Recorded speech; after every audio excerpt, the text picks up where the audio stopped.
Thanks, Vicki, and thanks to the league, and thanks everybody else for being here. The issue in District 64 is an issue of experience.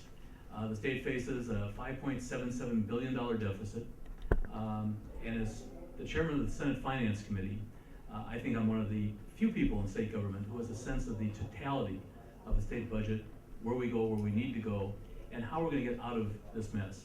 In 2003, with a $4 billion deficit, $4.2 billion deficit, and chairman of the Finance Committee, I helped put together a state budget that resulted in 2007 in a surplus of about $700 million.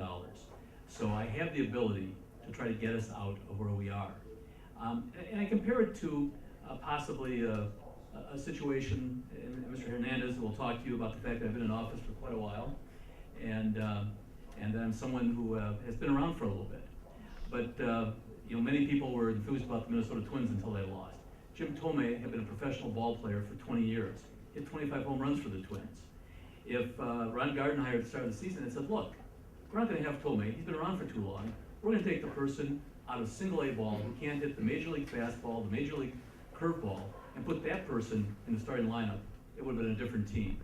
I would suggest experience at this stage of the game in the state of Minnesota is what we need. And certainly, as someone who knows the ins and outs of the budget, Senator Pappas can certainly talk about that as well. She's one of our senior finance chairmen, as well as myself.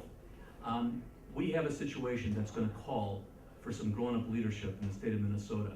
We are not going to get out of this and achieve structural balance in our budget, get away from the feast or famine environment we've been in, unless we have people there leading the state who can work with the new governor and work in a way that's going to make a difference for the citizens, make a difference for the state, and get back to where we can have that structurally balanced budget and achieve for Minnesota, whether it be education, human services, or the many other areas of great importance, to do so in a way that will work for all Minnesotans. Thank you. Thank you, Mr. Hernandez. Thank you. My name is Tony Hernandez. It's great to be at the Jewish Community Center. Our family's lifetime members here. We actually have a tradition of coming here every Christmas after we open presents and playing basketball. I think we might be the only Catholic family on Christmas here, but in 1970, the top 3 employers here in Minnesota were the Ford plant, Honeywell, and I believe it was the Mayo Clinic.